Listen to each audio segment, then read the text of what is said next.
Hey, good evening, everyone, and thanks for coming here for the first Insight series of this semester. I'm very pleased to have Professor Mahuya Bandyopadhyay here from IIT Delhi. She's been teaching there for a couple of years now, and I'm very happy that she was able to take out time from her schedule and visit us for this talk. I'll give a brief outline of the talk, which she will be um, delivering to us today, and then we'll have a brief bio note followed by her talk. So this talk here is based on her new book, Women Incarcerated. This talk will draw on the dialogue between researchers, practitioners, and activists that the book initiated to raise critical questions about the gendered prison, the place of violence in prison governance, and the narrative continuities between prison and life outside.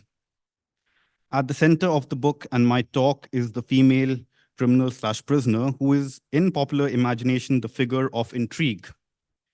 Hidden behind male prisoners, partners in their lives and or in their crimes, the female prisoner is more often invisibilized, or she is memorialized as grotesque and demonic, one who has transgressed the legal, normative, and moral boundaries of social life. This talk will pierce through this invisibilization paradox to shine the spotlight squarely on the lived experiences of the women prisoners.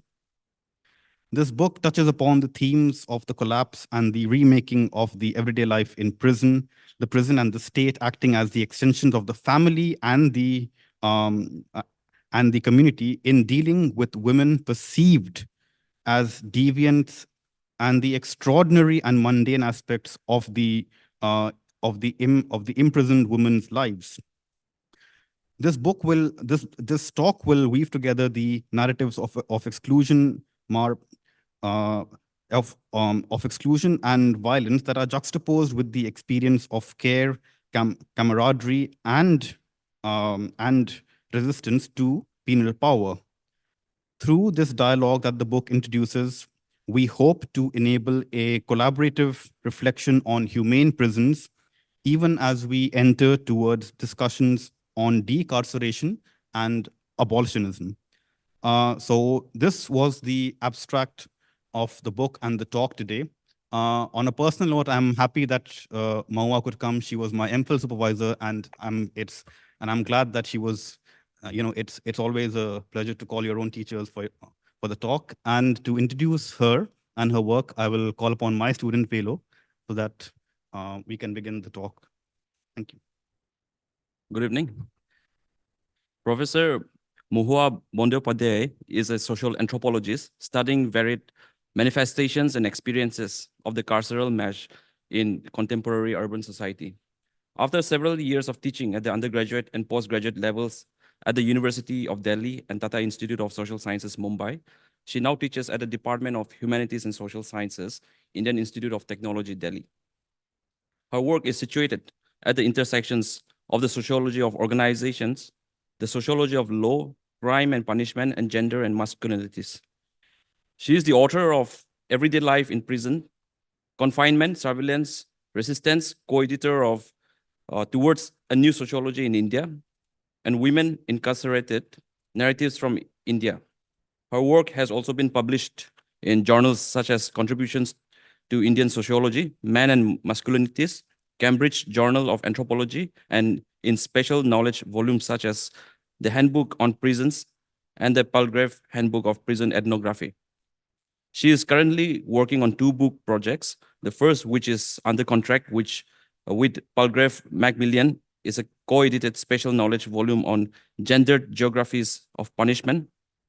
The other is a book tentatively titled Carcerality, Creativity, Continuity, Other Worlds from the Prison Threshold, which explore carceral culture in contemporary India and its paradoxical possibilities.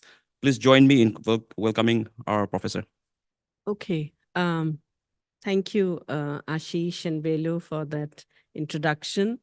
And thanks to the Institute here and to Ashish and to the department for extending this invite.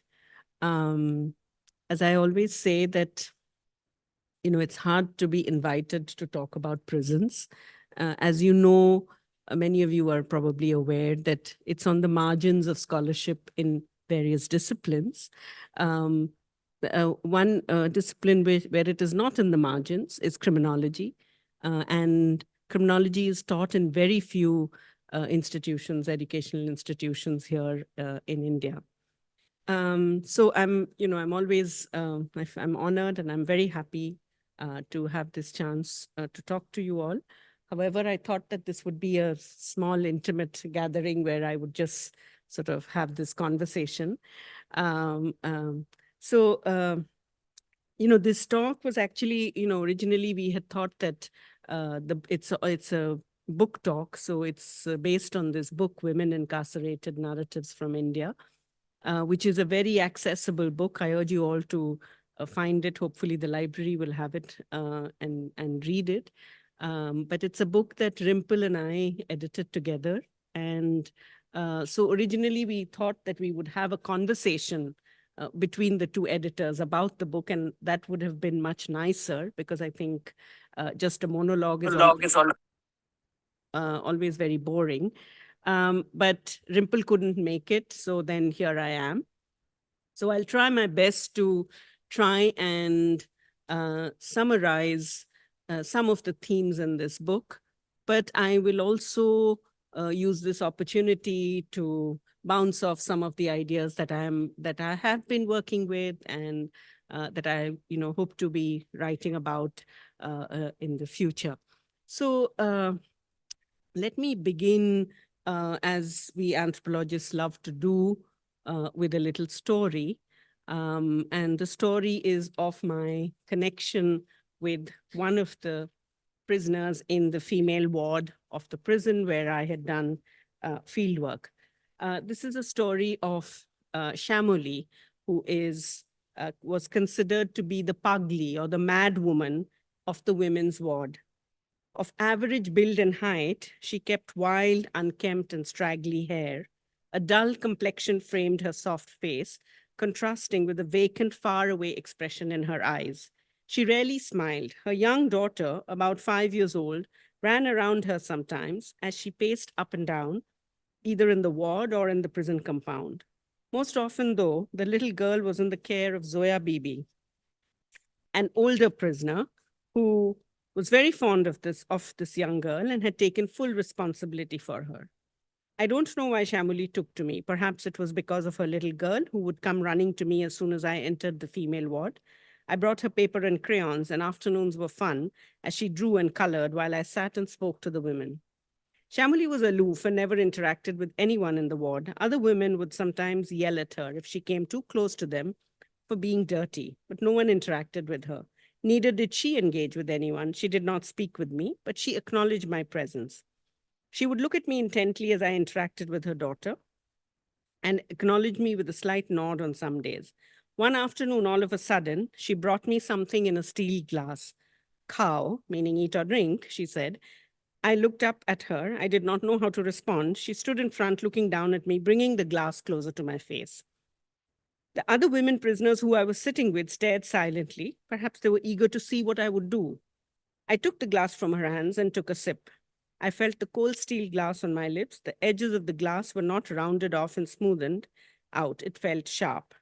It had a familiar smell of the prison, a mixture of burnt rotis, sweat, and hot, humid air. Simultaneously, I felt the tasteless liquid slowly go down my throat. And then I took another sip and another. It was milk, a very watery, tasteless version of milk. It had a hint of sugar. I never drink cold milk, I thought to myself as I let the liquid go down. Reassured that I was drinking, Shamuli walked away. Reshma reacted after Shamuli walked away. फेंक दो दीदी, वो नहाती नहीं है, हाथ धोती है कि नहीं क्या पता, आप बीमार पड़ जाओगे. Throw it. I don't know whether she washes her hands or takes a bath, you will fall sick. I still gulped down the liquid and hoped it would stay. And it did. I changed the subject quickly, muttering something about not wanting to hurt her feelings. And so began our everyday interactions. Every afternoon, Shamuli would bring me the watery milk drink she made for me in her steel glass, and I drank it. I would tell her that she should not waste the milk she got for her daughter on me, but she said nothing. On some days, she would just smile. It became the talk of the female ward that I drank Shamuli's sharbat, something no one else would dare to do. In this reconstruction of a sensorial narrative of my experience of prison fieldwork, the sharbat that Shamuli offered me, with all its visceral details, marks one of the defining aspects of the taste of prison things for me. Its dull, tasteless, watery feel was unappealing and yet uplifting. Of all the acts of kindness and friendliness that I experienced, and these were few and far between, Shamuli's act stayed with me. My sensory experience of drinking that milky drink offered to presented a sense of hope and an irregular solidarity with a woman who would not speak to me otherwise, who would not add to the oral verbal data that I was collecting through interviews and informal conversations. Yet her offering, and our daily ritual around it was a connection that validated my presence and work as a field worker. So I want to use this to then later on in the talk take off on this idea of irregular solidarities. And already, in the abstract, you heard that, it's also about this kind of camaraderie that prisoners build, the kind of friendships that prisoners build. So let's see, so the book actually began with this kind of idea of what we call the invisibilization memorialization paradox.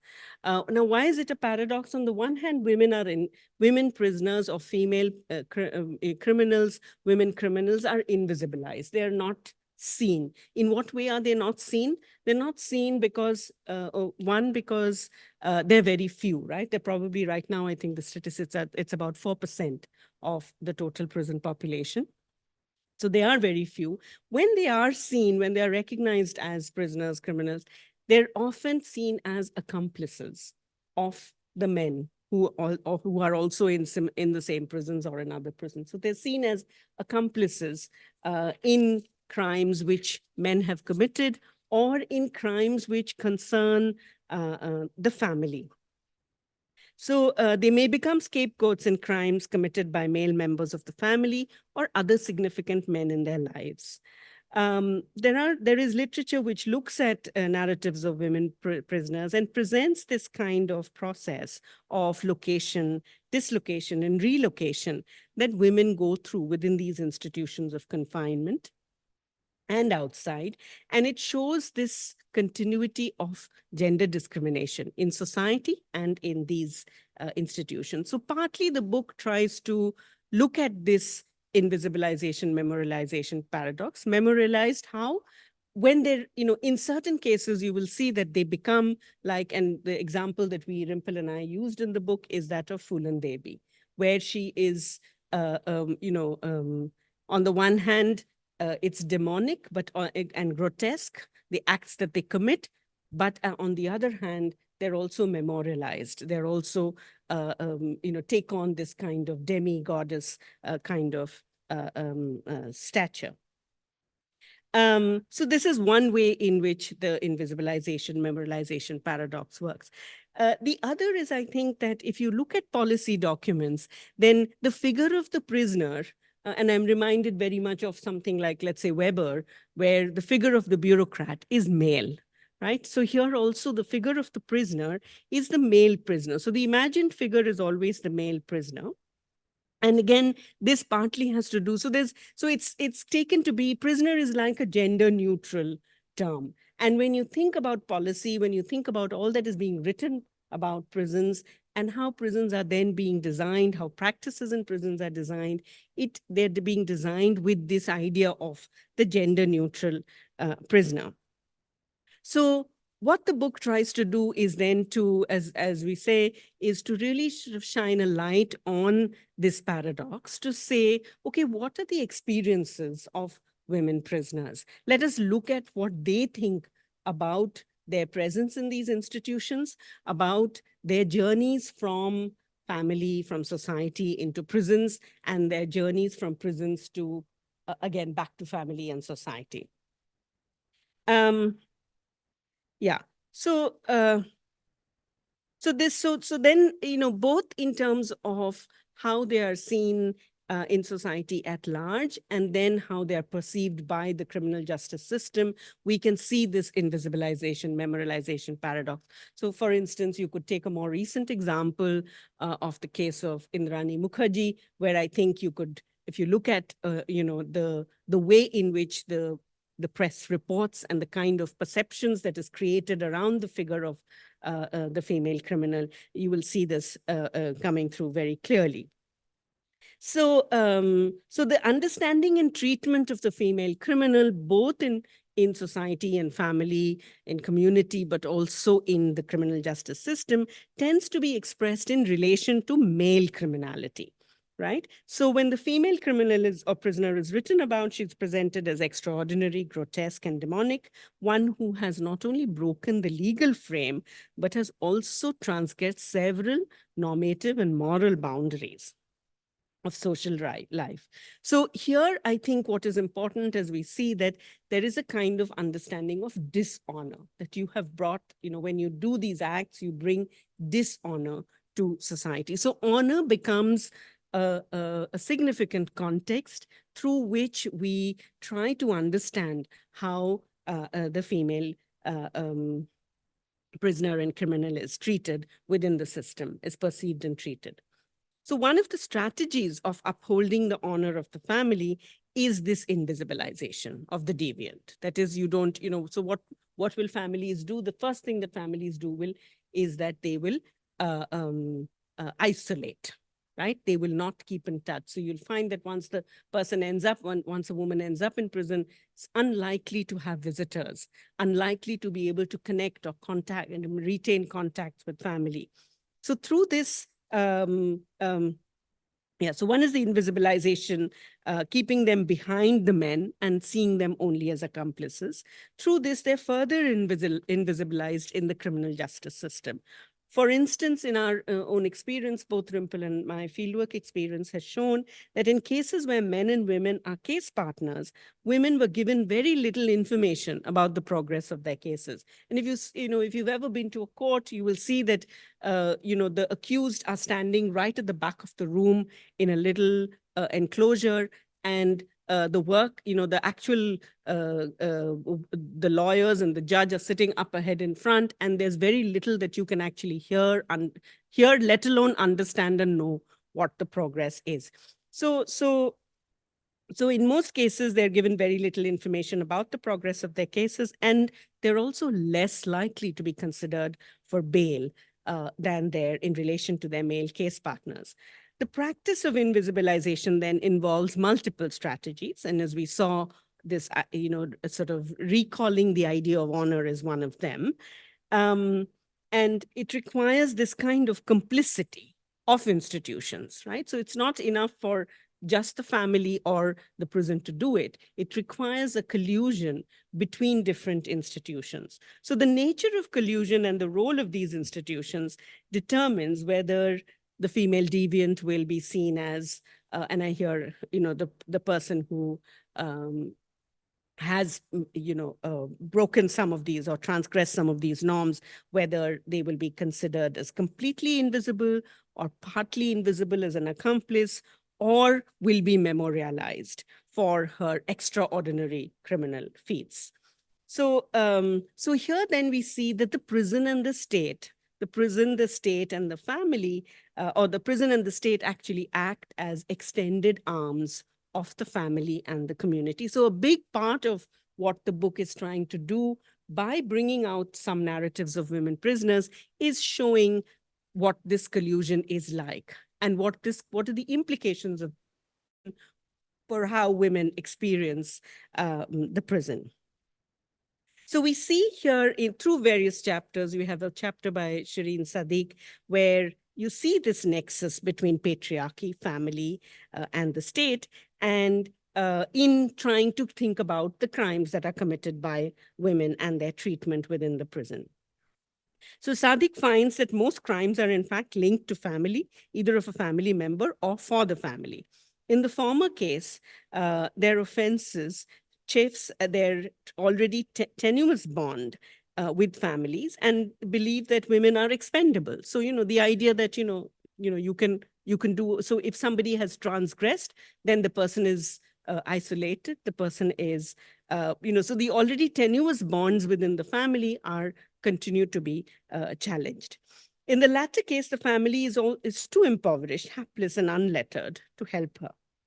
With no adequate family and social support, accompanied by the seriousness of the offense, women are often made to languish in prisons for long periods of time.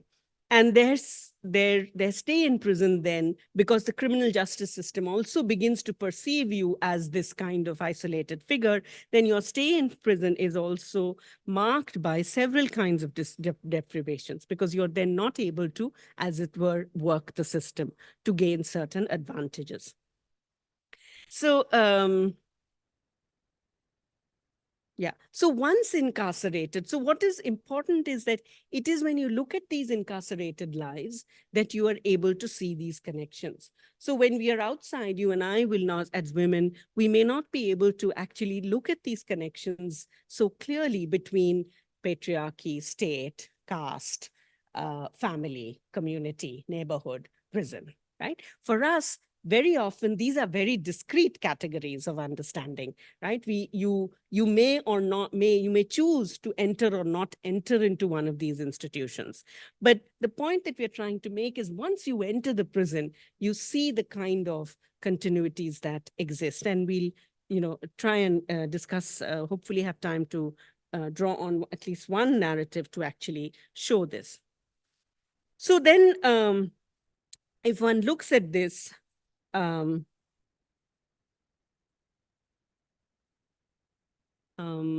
that heading is kind of weird here, but it's order and the humane prison. So if one looks at this kind of scenario and the treatment of women prisoners, we want to sort of try and understand then, well, what does it mean for a carceral logic? That, what is the logic of that the prison employs in treating these prisoners? So here we want to say that therefore this invisibilization, the fact that they're unheard, the fact that they're not represented, it's not a matter of omission. It's not that you've just forgotten. It's a matter of logic. It's part of the carceral logic. So so in prison, the actions of the participants, which is the prisoners, the warders, officers, their actions shape any activity. So we find that viewing this everyday prison practice is important, and we view it not simply as the formal properties of the system, but also as revealing these kind of dynamics of interaction, right? So as prisoners, staff, outsiders engage with each other, it creates a certain dynamism of engagement. And it is this dynamism that practice is about, that tells us about prison practice. So we will find that when we look at any action or any event, it reveals to us layers of this carceral logic, layers that are both transgressive as well as aligned to the objectives of the state. So the volume, in fact, tries to draw on this tension, the tension between how objectives are aligned to the larger objectives of the state. And what are the larger objectives of the state? Largely, it's security. It's securing the prison, securing the people within prison, and securing those who are outside, right? So you're trying to create this kind of boundary between the rest of society and the prison. And what are women's lives telling us? Well, that women's lives are telling us this boundary doesn't really exist for many of these women who come into the prison. So theoretically, if you're familiar, then you know that Bourdieu's idea of practice is something that becomes enable in a context like this. So if I look at then, well, what are these formal properties of the system and how do they work out? One big part of it is the controls that are imposed. And the prison, as we know, imposes totalizing control. So the totalizing structure of the prison controls the prisoner population through several homogenizing practices. And homogenizing practices are things like having a rigid everyday routine, classification of prisoners, strict regulations over the use of prison space, who can go where. And again, here you know that men are far more likely to be able to access different parts of the prison than women.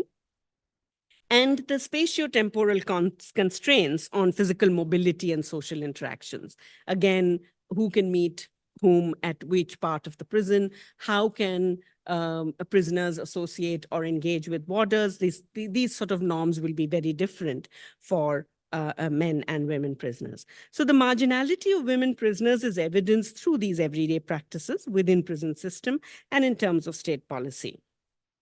This, you'll see, was particularly evident during the pandemic, when the constitutional right to life and health was severely compromised for the prison population. Further, the gender dimension of women's confinement, both within the home and the prison, were exacerbated during the lockdown on account of the pandemic.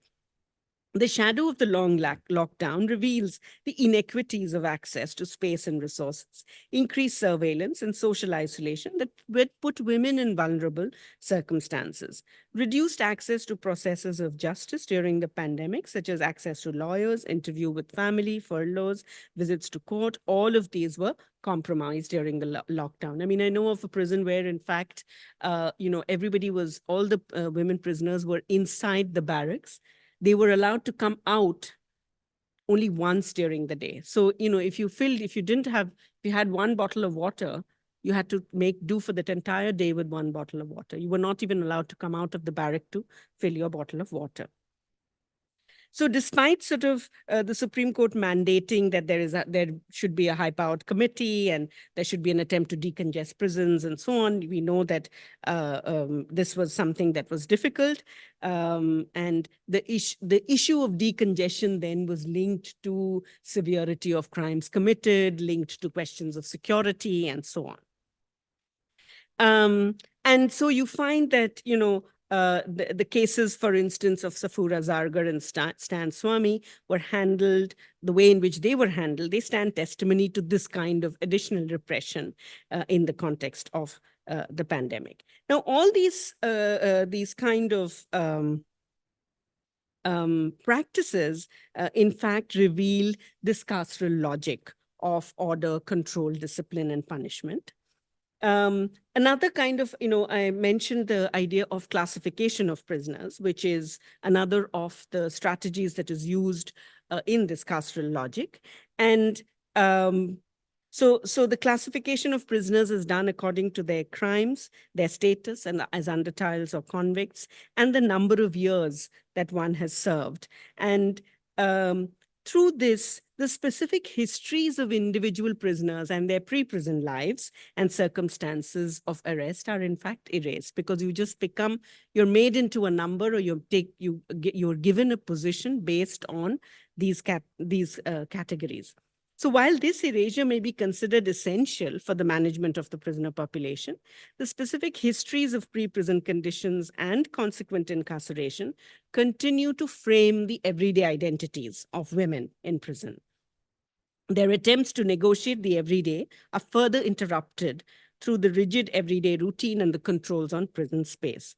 Compulsory participation in the regular head count of prisoners ensures this kind of adherence to a strict everyday routine, and their inability to access different areas within the prison. So because you have a regular head count, that kind of frames everything else that you will do in the day, and it frames where all you can be in the prison during the day. So this is connected to how both space and time are under surveillance for the prisoners. And again, you know that this is differential. There is a differential for women and male prisoners. Spatial organization and access to space then are ways of disciplining the female body within the prison. Such disciplining is accomplished primarily through establishing enclosures for women prisoners, as additionally fortified, both in terms of physical location and the organizational practices. So the prison is organized with the male prisoner as the archetype. The female prisoner occupies a marginal position in the organization of prison practice and management of the logic of the carceral. This marginal position is a continuation from the pre-prison experience of exclusion, patriarchal violence, and invisibilization. So if you look at it spatially, the female ward is often considered to be a prison within a prison. So it has a kind of, it's like a part of the larger prison, and it has similar kind of structures of access and so on. So the physical structure isolating female prisoners is reinforced by other boundary making and confinement practices applicable to women prisoners, especially. I mean, several years ago when I did fieldwork, the women warders were in fact locked up in the female ward along with the prisoners. And so, and the key was taken away by the male guard. And every time, and this was before they had one of those, I think this was definitely before the time of the cell phones. So they would actually bang the door if there was an emergency for this male warder to come and open the gate. Of course, that has definitely, that is something that has changed. So, so there are these practices of confinement and boundary making which is specific to the female enclosure, especially in a prison that has both male and female prisoners. The organization of the female ward and the provisions of security around it replicate societal stereotypes and gendered norms practiced outside the prison for keeping women in control on the pretext of protecting them. The women inhabit the female ward and are not permitted to traverse other parts of the prison outside their ward without an escort. So when I went as a field worker, I would have to wait for a female warder to take me inside the female ward. The practices adopted for order and discipline further perpetuate gender stereotypes. For instance, during our fieldwork in prisons in Kolkata, we observed that cases where rules were not followed either by the women prisoners or by the staff were regarded as internal matters. The prison authorities attempted to resolve such cases from within and took great care to keep out any outsiders. Arbitrary measures were employed to deal with such infractions, putting the women prisoners in even more vulnerable positions. In the absence of any formal complaints, women prisoners' access to the rules, directives, and redressal mechanisms prevalent in the broader prison regime were denied. Though these instances were not officially reported, gossip around them was common, both among male prisoners as well as the staff. The official silence and the gossip that maligns the women prisoners contributed to their sense of disempowerment. So again, you see that not only, so this was one of the ways of boundary making. So you were not allowed to traverse, and when you transgressed a norm, then it was considered an internal matter. It would be handled by the women prisoners and warders. Sometimes it would not even go out to the male ward. And in addition to that, there was all this gossip surrounding it. So now, so you see that, so this is how then,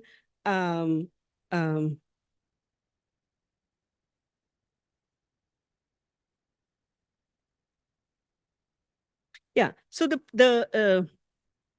so, when prison staff then deal with male prisoners, there is a kind of caution that they exercise. Caution because there is a fear of being reported. There is a fear that male prisoners will be able to kick up a storm if they wanted to. And that fear very often was not there in dealing with women prisoners. So any show of resistance or perceived deviance on the part of the women prisoners is viewed as antithetical in maintaining order and discipline in prison. Classic works on women prisoners actually make a connection between the worlds of women prisoners and their experiences of patriarchy and social and economic marginalization as distinct from men, both in prison and in society at large. So, so now you see that another sort of strategy that was used was this idea of the threat of transfer, that, if you didn't behave yourself, if you didn't follow the norms of the prison every day, you could be transferred to another prison. For many women prisoners, this was a very real threat because, they were in the prison where possibly their families were close, they had children who could come and visit. And if they were sent off to another rural prison, then all of that would, there would be a breakdown of that. So,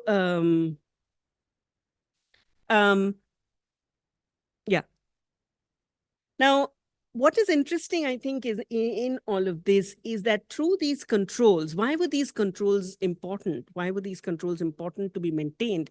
Through these controls, you were trying to present an ordered prison, that it is only, and what is important also to know is that it's not simply an ordered prison as in a disciplined prison, but an ordered and a disciplined prison is also a humane prison. There's a spelling error there. It's humane, right? So that if you were to show a prison that is chaotic, if you were to show a prison where nothing's going right, it would be easier to label that prison as something that was not humane, as something that was violent, as something that was chaotic.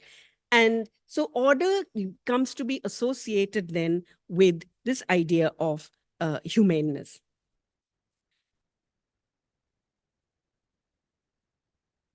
The other way, so we talked about classification and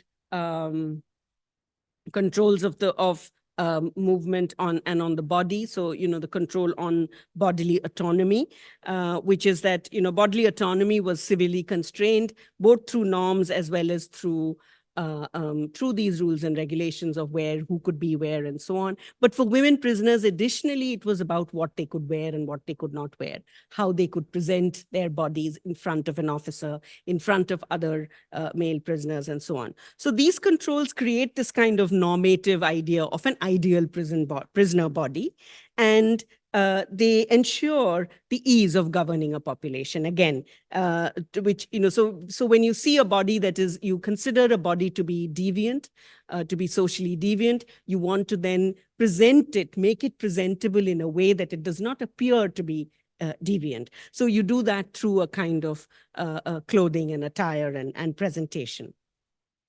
So all these practices instate discipline within the prisons and among prisoners and staff, and such order and conformity create then this image of a humane prison, where the goals of prison management and individual prisoner trajectories coalesce, obliterating any grounds for disharmony. So a disharmonious prison, a chaotic prison, a disordered prison is also seen to be a challenge to a humane prison. Now, the next thing that I want to look at is this idea of then how is violence then ingrained in the everyday functioning? And it is again through prisoners' narratives that we see this kind of violence coming to the forefront. So the projected sense of order actually camouflages the threat of violence, its regular occurrence, and the accompanying practices of punishments that compel conformity. Violence in prison takes different forms. First, the rhetoric of retribution, punishment, and deterrence demands a certain level of severity that the system adopts and perpetuates in dealing with offenders. Carrying lathis, which is the long wooden sticks, using physical force is an acceptable way of managing indiscipline. Second is the scarcity of resources and the lack of adequate infrastructural facilities, which perpetuate violence, both in terms of the indignity of the life of the prisoner and the contestations between prisoners over these scarce resources. So scarce resource, again, it's not an unintended consequence. It's very much an intended consequence. And then, so you have these everyday activities of collecting food, of, lining up to bathe, of sleeping, using the washroom. All of this could become potential sites for violent confrontations between prisoners. And once there is a violent confrontation between prisoners, staff have to intervene again with more violence, right? Third is the institutional practice of making a convict in charge of the rest of the inmates, of the rest of the prisoners, and thereby there is a legitimizing of the use of force by such a prisoner to control other prisoners. So again, this also connects to the point that I made earlier about the classification and categorization of prisoners and the hierarchies of prisoners. So here I think what is important is you can see how intersections of community, of caste, of gender, of religion could actually become very significant ways in which these hierarchies then play out. And again, the kind of violence that one would see in society outside then is replicated within the prison. Further, this practice creates newer hierarchies among prisoners and allows for the use of power by one prisoner over another. And so this violence, through these sorts of ways, violence gets sort of hardwired into the prison system. The prison also acts as a repository of the state's mechanism of violence. So it kind of holds up this idea that it is the state which is the upholder, is the sole sort of is in sole, has a sole responsibility over the means of violence. So one of the essays, well, several essays, in fact, but Sharmila Purkasta's essay, which looks at torture narratives, it examines this invisibilized history of incarceration and torture of women political prisoners in India, and focuses on the experience of left-wing women participants. And from the perspective of the state, if you look at the Naxalite and Maoist politics, those have been outlawed. And this has been used to persecute political prisoners in numerous ways, through anti-terror and sedition laws, through false cases, prolonged detention, sometimes without bail, and also torture.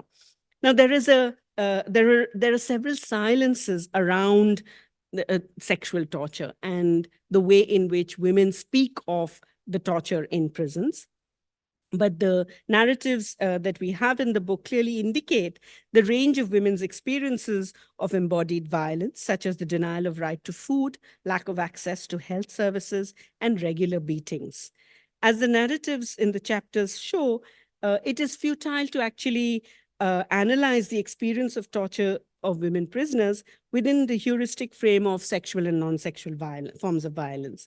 It also indicates a reluctance to hear and acknowledge women's experiences within the broad spectrum of violence. So, what we're trying to say is that simply not talking about torture or not talking about torture in this kind of sensational way does not mean that torture does not exist. So just to give you a simple example, in one of the essays, it's in the essay by Uma Chakravarti, where she talks about how the prisoners shared with her during the, that when they were taken for interrogation, one of them would in fact would be given, all the other women prisoners would give her their petticoats. So she would wear several of the petticoats so that the beatings felt a little less. Now here you see is a way of then thinking about the kind of violence on the body and on ideas of dignity of the body, on ideas of body autonomy,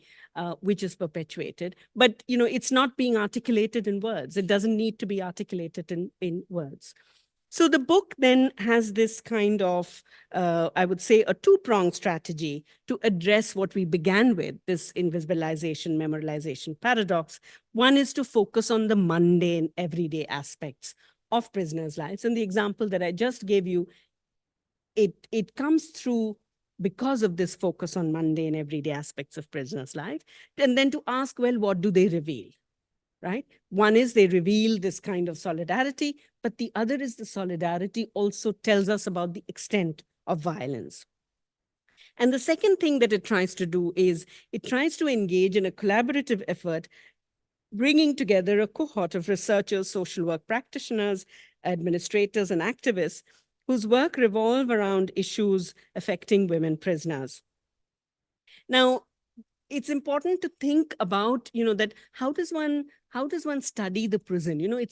We don't have access. You don't really, it's not easy to get access. If you want to study a movement, you want to study a village, you want to study an urban town, you want to study a neighborhood, there is access. You can go, you can talk to people. And here is, it's completely controlled. You don't have access. So one way we thought in this book to actually address this problem of access is to say that why don't we bring together different kinds of people who have limited access to the prison. We all have limited access. Social worker has some access.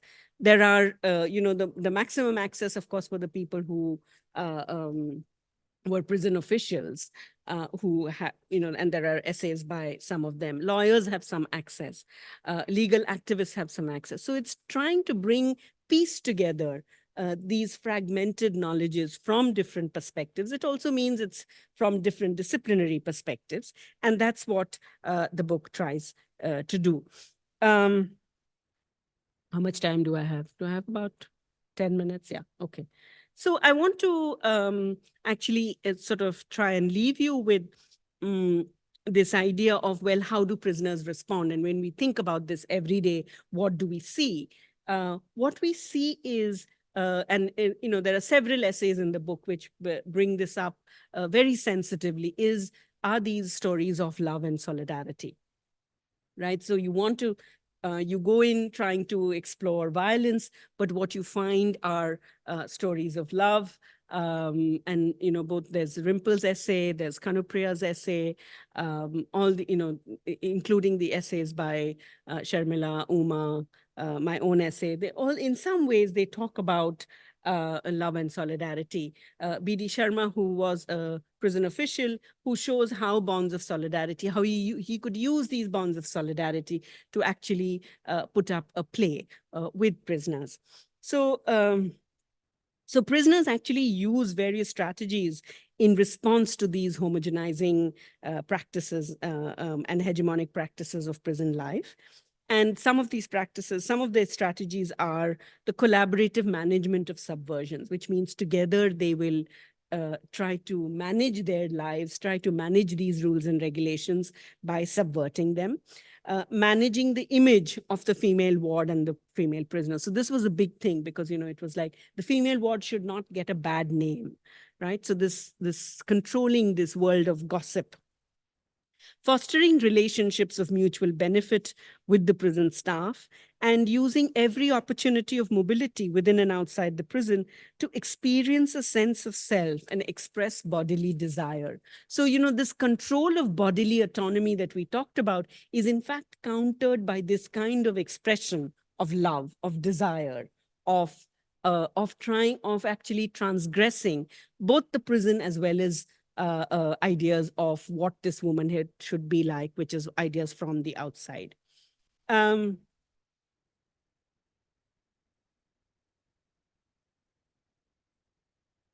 So because I have less time, so love is the dominant theme in the lives of the women prisoners, who are the voices in Kanupriya's work, in Rimple's work. And, in Kanupriya's work, we see how many tales of love of long-term women offenders housed in a prison in Punjab are being told. And she draws on these sort of intimate lives of these long-term women offenders, trying to show how they resist, manipulate, and negotiate these institutional and societal norms to ensure their survival. She finds that women, in fact, employ their social networks within and outside the prison to form new love alliances with male prisoners, correctional officers, and men outside. Prison staff members often play very critical roles in supporting or disrupting some of these engagements and these practices. So what you're trying to do is that, through these kinds of relationships, you're trying to keep alive alternate meanings of this total institution and the practice within total institutions. I want to just end with a narrative which is in the chapter that that I wrote, which is a narrative from a book called Jailer Bhetor Jail, which is Prison Within a Prison. It was written by a woman who was involved in the Naxalite movement, and she was in prison. And she interestingly wrote about the ordinary prisoner when she was there. She collected stories. Mostly it was through her interactions and observations with these women, sometimes very fragmented kind of storytelling, as one would imagine in prison. But it is through these stories that she reconstructs the ordinary prisoner. And we must remember that, one of the classifications is also this kind of distinction between the ordinary prisoner and the political prisoner. This was also one of our motivations, both Rimple and I, when we talked about this work, is that, the prison only came to be seen for the ordinary people when there was one of us in prison, right? When there was a political prisoner, and the kind of excesses that the political prisoner had to go through. And Rimple and I often felt that, well, actually, for the longest time, or for eternity, women prisoners generally, ordinary prisoners, have been facing, these excesses and more. And so the prison only comes into the limelight when you have this political prisoner, and it's important then to think about this distinction between the ordinary prisoner and the political prisoner. But this particular story is, she calls it Champaranir Moron Bacha. Moron is, so, and I translate it as death, life, right? Because Moron is death and Bacha is to live. And the story, as the story goes, Champarani is a young woman who has crossed the border and come with a trusted person. The family has sent her. So from the village and the family, she has come with a friend of the family to cross the border and to come to her aunt's house in Kolkata. But the person who brings her takes her to a brothel and sells her there. But she has never moved out of her village. So she has no clue what this space is. It's only after a few days that she realizes it's a brothel and what is required of her. And she resists. She continues to resist, and there's, of course, tremendous violence, till finally one day she sets herself on fire. So from the brothel, so you see the shift from the village, home and village, to the border, crossing the border, then coming to the brothel. From the brothel, she goes to the hospital. And then from the hospital, she's sent to the prison. And now in the prison, she opens up again in a very sort of fragmented sort of way to Meenakshi Sen and tells her story. But what she says is that in her narrative, she articulates this, not very clearly, but there is this continuity between the home, the border, the crossing the border, the brothel, the hospital, and the prison. So she sees this kind of violence in each of these institutions and what is required of her in each of these institutions. So she says, and I'm just going to read out a part, Sen assured her that she should not be afraid. So she's in distress, and Meenakshi Sen is assuring her that she should not be afraid, that she would be able to go to the hospital, and if she spent all day there. She was distressed because she learned that she was going to be released, and it was a premature release for good behavior. She would certainly find someone she knew from her previous stay there. She would find one of the kind nurses or doctors who had promised to help her. However, before Sen could finish explaining all this to her, she noticed that a sharp sound came from Champa's voice, in Sen's words. She distorted her face. Her beautiful eyes were full of desperation and sadness. She did not cry. In her strange, distorted voice, she said, "Warder, warder, their people, it is them." Then she told us that the warder was behind all this. The warder was complicit with the brothel. The warder had told the matron and organized her early release. She would be on duty when Champa is released. Outside the jail, the brothel people would be there. Champa tries to escape or create any commotion, then she would not be spared. If she wanted to live, she would have to return to the brothel. As we were asking who the gate warder on duty was, the warder came. She's a figure of danger. There are stories that circulate about her. The warder was angry that Champa was speaking with us. She glared down at us, her eyes red with anger. "What happened?" we screamed. "Whom are you threatening?" Soon as we screamed, Champa screamed too. Then she began saying things, incoherent, utterly disjointed. She called out to her father. All night, Champa was restless. The next morning was the day of her release. As she was leaving, the author, Meenakshi Sen, gave her a 5 rupee note in support of the plan they had made together. The plan was that she would, take a bus and go to the hospital and wait there till she found one of the people who would support her. She took the 5 rupee note and threw it. "What will happen? What will I do with the money?" Saying this, she ran towards the gate. The note lay in the middle of the Mayadi number, in the middle of the ward. Then the author saw her stop and pause for a second. She turned around and returned to where the note was. She picked it up and walked on. The family, the border, the brothel, the hospital, and the jail are, in Champa's experience, spaces of control, encapsulating constraints of varying degrees and violence. Even as there are extreme and radical events that force her move from one institution to another, there is a seamlessness to her mobility, marked both by the closeness of her experience in these spaces and the complicity between them, which she is aware of and voices time and again. It is resolutely discovered and presented to us towards the end of her narrative when she tells us that it is the warder who ensured her early release and who she fears will ensure that she returns to the brothel. Sen concludes this narrative with Champa's act of hope after an extended telling of despair, something that Champa comes to accept as part of her life. She picked up the money which was offered to her. Was she able to go to the hospital as advised? Was she able to resist the brothel owner and make a new life for herself with the contact she made during her hospital visit? We will never know what happened to Champarani. Her narrative reveals many crucial aspects of women prisoners' lives. The inextricable link between incarceration in a state institution and perceived betrayals, intended or otherwise, of intimate relations and spaces such as family, marriage, kinship are a recurring theme in the narratives of women prisoners.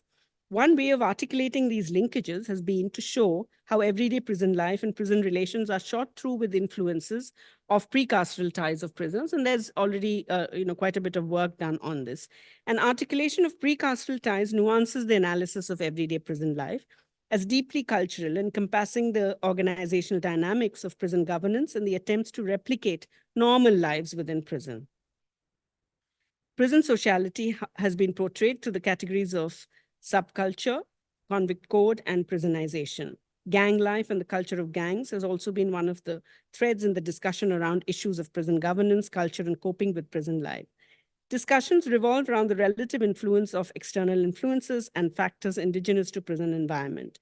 Locating the embeddedness of the inside and the outside of the prison through any of these categories tends to impede an understanding of the women prisoners' experience and articulation of the fragility and precarity of their lives, irrespective of their involvement in gangs, their ability to subvert oppressive practices of prison life, and their various attempts to beat the system.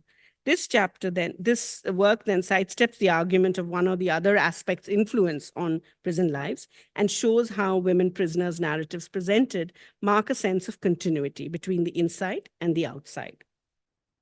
So now, if you look at policies, what you'll see is that these personal histories and these experiences actually have no bearing on the process of incarceration. Policies focus on well-being of women prisoners and employ strategies such as filling time, giving work, making them responsible, and in some cases, providing skill-based training. Such skill-based training is aligned to the gender division of labor and revolve around the domestic work of sewing, cooking, and caregiving. Champarani's narrative, as well as the one that, and others, show that personal histories unfold multiple contingent and case-specific measures to ensure the well-being of women prisoners. The crimes they are charged and convicted with are entwined with the patriarchal conditions of lives and relationships in the institutions they encounter. To view the prison and the experience of imprisonment in the institutions as marked aberrations from their lives perpetuates stereotypical notions of female criminality, perceiving women in crime either as weak accomplices or as demonic women.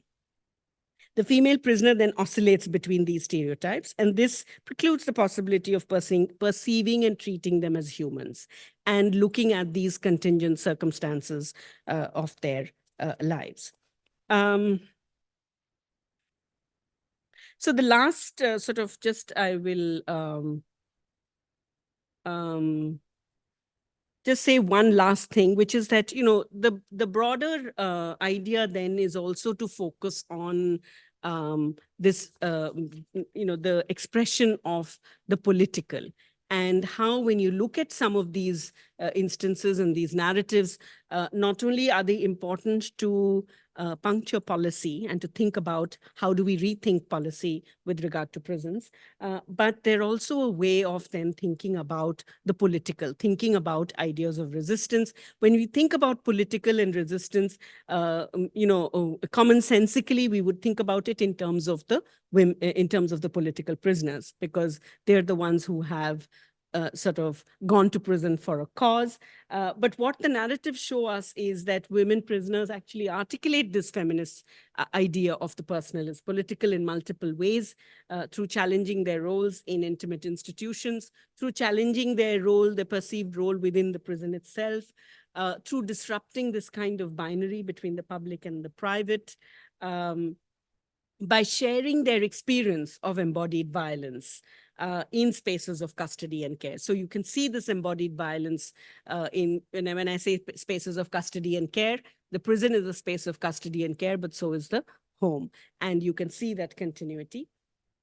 And then you see that there are strategies of resistance which oscillate between sort of negotiating and manipulating situations for their survival. So you can so it's not always a clear sort of resistance, but sometimes you're just using things to get by.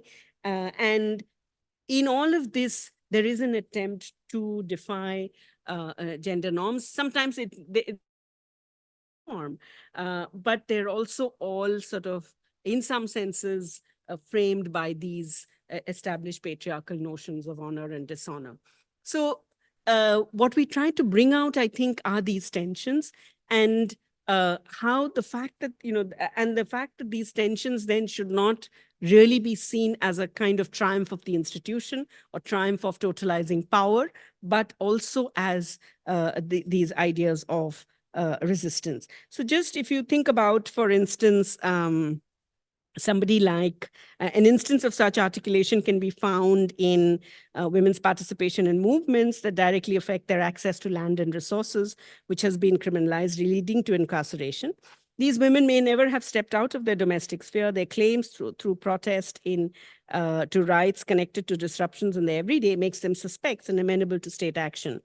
Sundari, for instance, is one case in point. A homemaker in a fishing community in Takarai in Tamil Nadu, who was one of the key protesters in the movement against the Kudankulam nuclear power plant. And she decided to protest the setting up of the nuclear power plant after seeing seeing something on television, and then she kind of joins this protest and ends up in jail. So here is a person who has just been a homemaker, has not moved out of the house, but decides to protest against something that affects her land, her survival, her resources, her family, and moves to the prison. So you see that resistance then is central to the lives. We see resistance as central to the lives of women prisoners as they experience loss and marginality.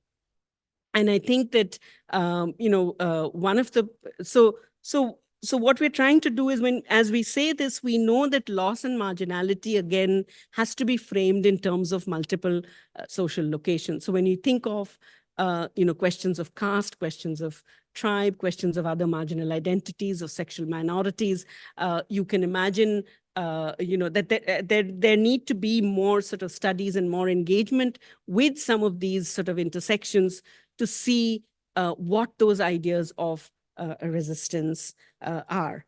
Now, finally, I think one word about, we've gone into narratives, and we think that narratives are actually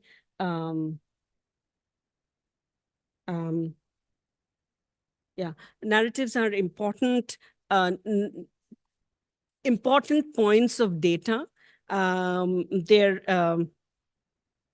reveal these sort of emotional journeys. They reveal, love and other engagements. And the prison becomes this space which, becomes a space which enables them to do that sometimes, becomes a space which enables them to reveal their sensualities, their sexuality, their desires, and so on, which were otherwise forbidden. So what we're trying to do is, in sharing these stories of pain and suffering, we hope that stories of pain and suffering can actually be considered as valuable data in understanding women's experiences, valuable data in then thinking about, well, how do we want to structure these institutions? Now, there are 2 points, I think, where, when we say, how do you want to think about these institutions, there is a kind of imagination of reform, right? A reformed prison, or an imagination of a humane prison. So we work with both these imaginations, the imagination of a humane prison, as well as the imagination of abolitionism, right? We know that abolitionism as a project is something that is, again, handed down to us. It's something that the Western scholars are talking about, and in some ways it is handed down to us. But it's important that when we think about this, both of the reformed prison as well as of abolitionism, we have to think about social change, which is larger than just restricted to the prison. We have to think about these different kinds of experiences of caste, of gender, of sexual minorities, and ask this question of, well, who ends up in prison, right? When you have new laws, who's the one who ends up in prison? And there is a need to therefore go beyond simply a simple answer to this question. The answer to this question we already have.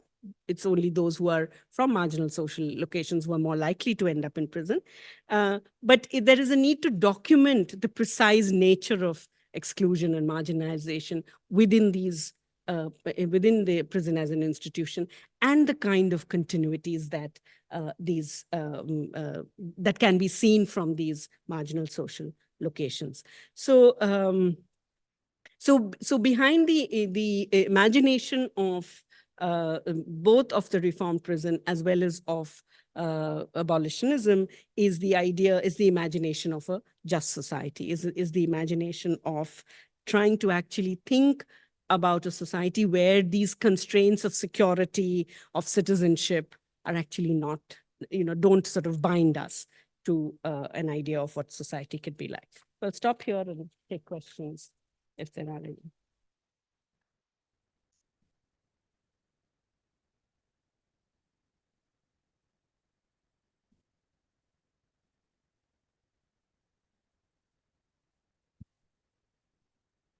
Thank you, Mahuya, for initiating this discussion and for shedding light on these issues, which are not spoken about at very often, but are very crucial to understand actually how society works and how the othering within society actually works.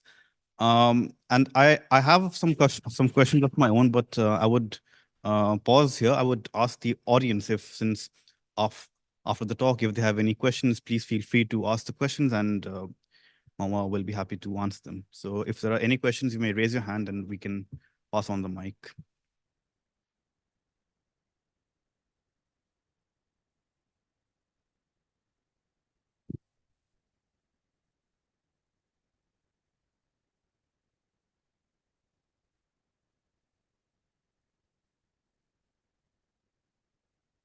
Oops.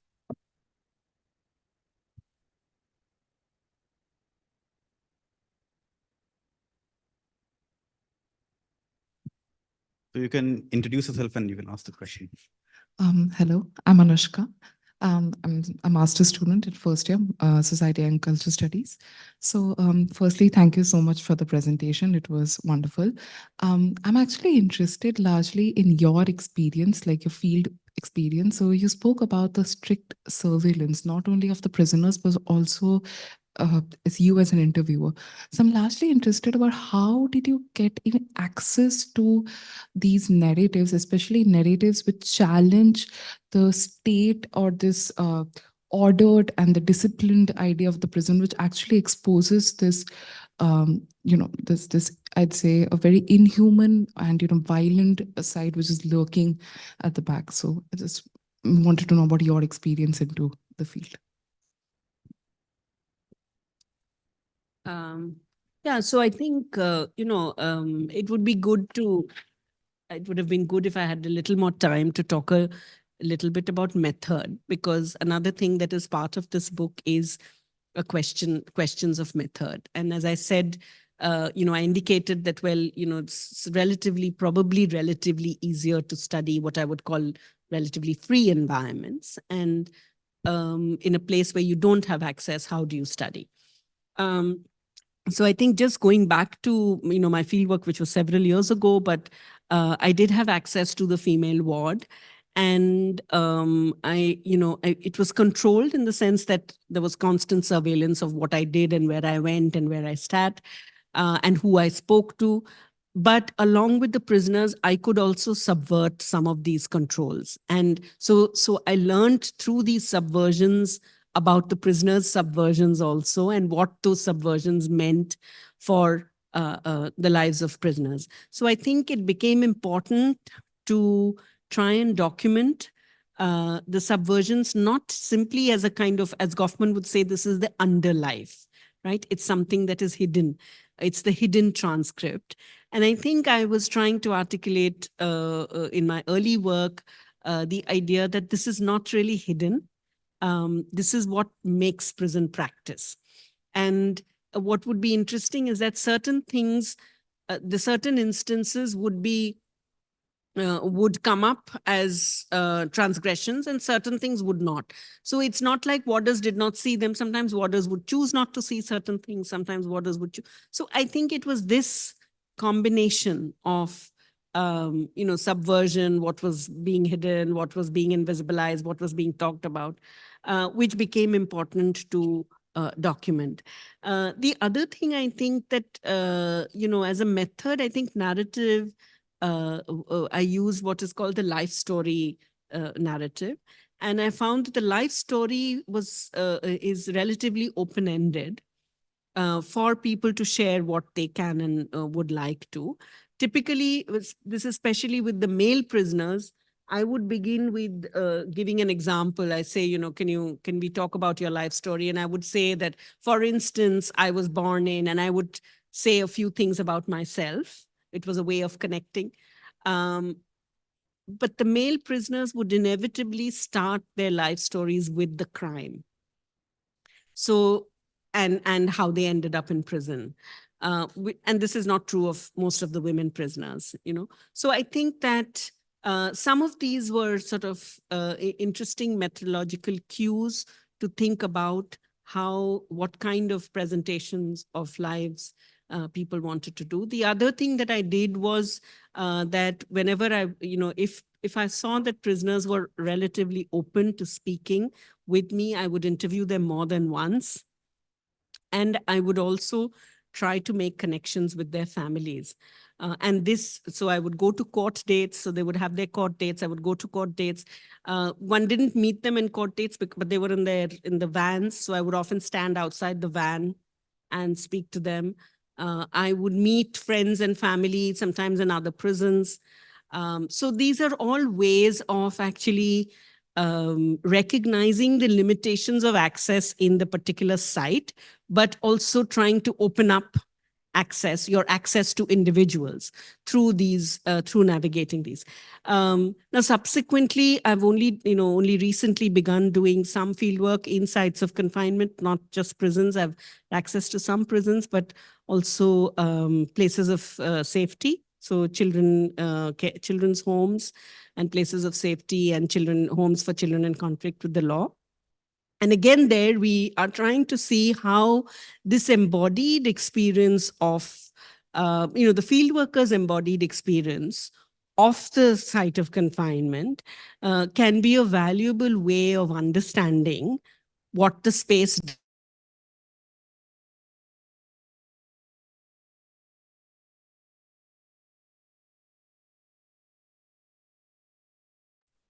a safety home for young girls. What is interesting is that many of these young girls are young mothers, and young mothers as a result of sexual violence and abuse, and they are in this very much, it's an interesting space. It's open and relatively open, and seems to be free, but it's still prison-like for most of them.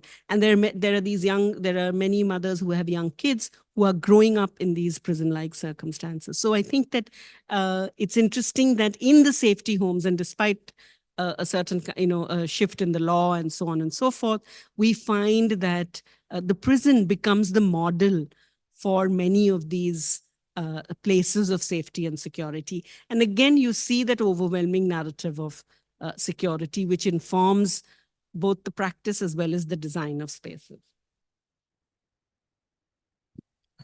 Thank you for your lecture. My name is Sarfaraz. So by taking into account of this, contemporary, this reflexive, the idea of reflexivity and all, in anthropology. So I just wanted to ask, like, how the idea of care and solidarity of the researcher or the interviewer is actually translating into the text that the researcher is writing, the care as care towards the prisoner right now. And also how that translation is like, actually kind of, I can't think of a better term, like help to the prisoner or the person who is, incarcerated. Yes, thank you. I think one of the pillars of this reflexivity is to understand the dynamics of power and to be able to present it as such. I didn't have time to talk about that. But the fact is that, the prisoners are, very difficult to study because you don't have access. But once you have access, they're forced to give you an interview, right? Because they are not in control of what they want to do and what they don't want to do. So if an officer says, so and so is here, you need to speak to this person, the prisoner has to speak to that person. So it's also captive audience in that sense. So I think there is a need to, when we, as anthropologists, the reflexivity has to take into account this kind of gathering of knowledge that you're doing with a certain dynamic of power. So in that sense, it's studying down, definitely, but it's also studying up, because the prison is a space where you have minimum civil society interference, right? It's a space where the state is completely responsible. There's nobody else to blame out there. So I think that it's in that sense, when you're doing an ethnographic study of a prison, when you're looking at some of these institutions, you're also actually throwing a spotlight on the state itself. So you're studying the state. So in that sense, you're also studying up. So it is this, again, it's so your reflexivity has to take into account both these aspects. In terms of care and solidarity, the point that I was trying to make, I think, through that first instance of narrating the story of drinking this sharbat, was actually to think about, again, this embodied experience of the field worker. And what is interesting is that, when I did my fieldwork 20 years ago, and when I wrote about that, I didn't write about that embodied experience. It is something that, I wrote about it maybe in a fieldwork chapter, but it's not something that informed my entire writing. And I think that is a problem. That is a problem insofar as probably it doesn't take reflexivity seriously enough, right? So partly it's to think about these questions of the embodied experience of the field worker. It's to think about questions of harm that are, so you're talking to a prisoner, the prisoner's trying to narrate, the context of pre-prison lives. It is bound to make one unhappy. It is bound to is bound to bring up certain kinds of memories, and you're responsible for that. How does one write about that? Right. So I think that, and I don't have answers to these questions, of course, but I think that as anthropologists, we need to think about these questions. These are important questions to try and figure out. Whereas I think most of us, including me, have done that kind of glossing over of that embodied experience, glossing over of sometimes taking things at face value, not questioning them. So that sort of sensitivity to reflect, to be reflexive, to understand the dynamics, the power dynamics, to think about the embodied knowledge and the implicit knowledge, Meenakshi Sen's work is important also because it has this kind of implicit knowledge, because it's fragmented. She's actually not exactly saying that this is what she said, but it's something that you draw. Why do you draw, right? How do you draw? What is it that you're seeing? So, as going far back as Malinowski, the imponderability of actuality of life, right? That you're really focusing on what each person is doing, how they are reacting. I think that level of detailing in and through observation, detailing in and through how you apprehend something through your senses, perhaps are some of the methodologies that can be used.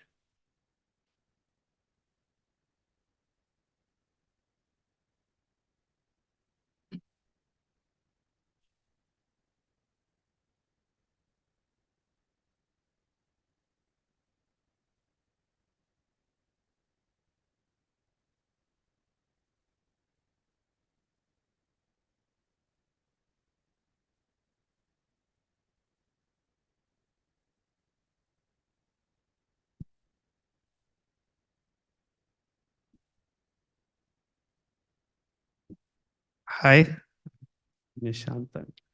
Nice to see you. And thank you so much for giving us the, this, outline of your work and the book. And I was just wondering if, so one thing I was just curious about, if you saw, as you saw people contributing from different locations, I guess, and maybe different kinds of different regional locations. So did you see any, was there any diversity in the prison? There's some commonalities probably across prisons, but there might be some differences across in different regions or in different places. So I was just wondering if you maybe saw any of those kind of differences and how that may have affected some of the issues you were talking about. And then the second thing I was a bit curious about was the, you know, y- the kind of dispersal of violence within the prison. So that, of course, there's the warden and there's the prison establishment, but probably within the prison too, there are different kinds of violence enacted by prisoners on other prisoners, or prisoners sort of have alliances with, or different parts of the prison apparatus use prisoners to go against each other, maybe. So how does that affect the everyday life of a prisoner in the system, and how do they navigate that? Yeah, I think just to answer your second question first, the primary way in which violence affects the everyday life in the prison is its unpredictability. And what I think what we are also trying to argue is that this unpredictability is by design.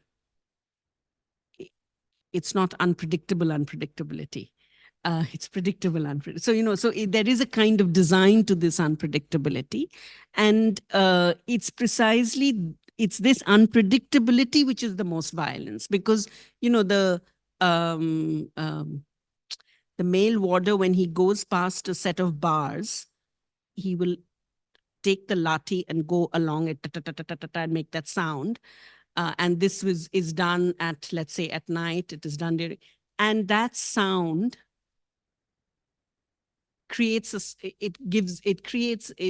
certain kind of feeling, right? It created a certain kind of feeling for me, and definitely created a certain kind of feeling for the prisoners, right? And what it does is that it focuses on this that this is going to be used, or that banging it on the floor, it creates a sound, right? So I think that there were several cues which were used to suggest the unpredictability of violence.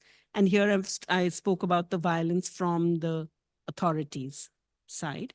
But there is also violence in the everyday, which is, as I said, there is scarcity of resources, and the scarcity of resources and the lack of infrastructural facilities actually creates the context for violence between prisoners. So there will be allegiances, loyalties will get divided, and again, this is unpredictable, right?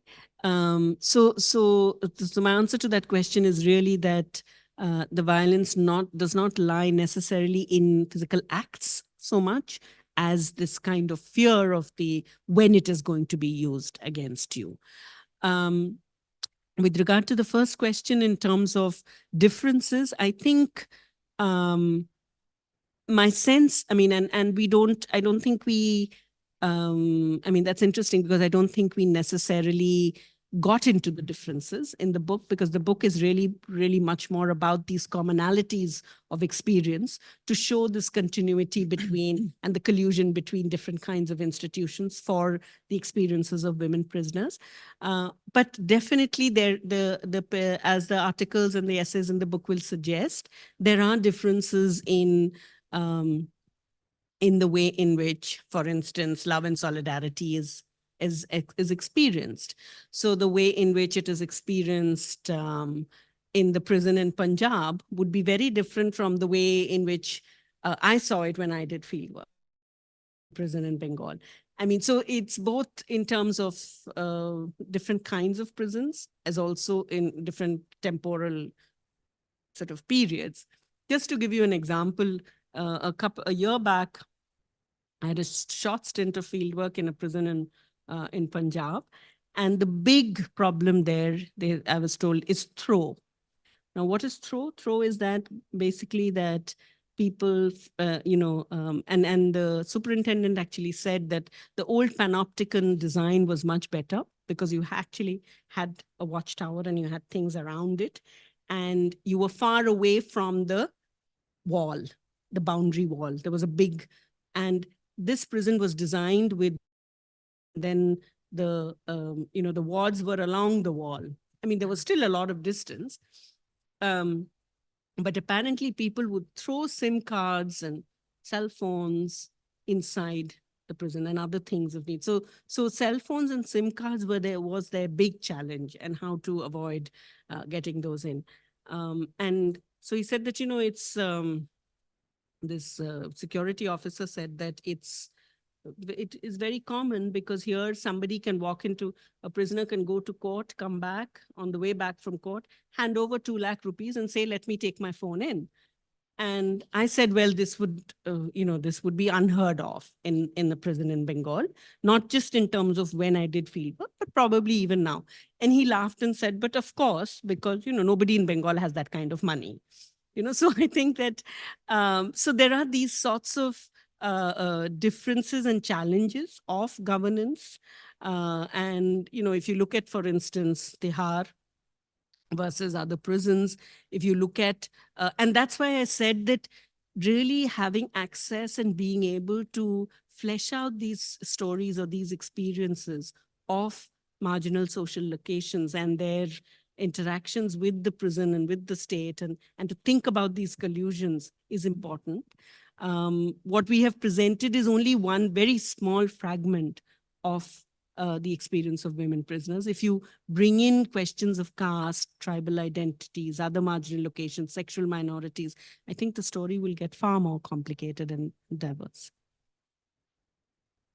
Okay, in interest of time, we have many more questions, but we are also running against time, as it were.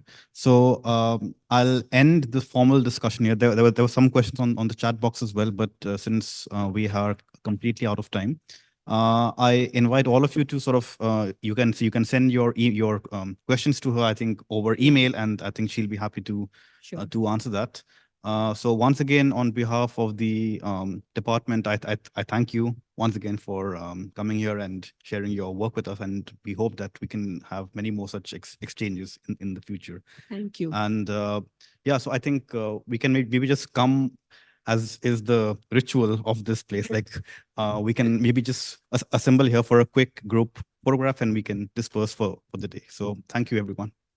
Thank you. Sorry, I just forgot. We have a small memento from our side. So I'll just, thanks for.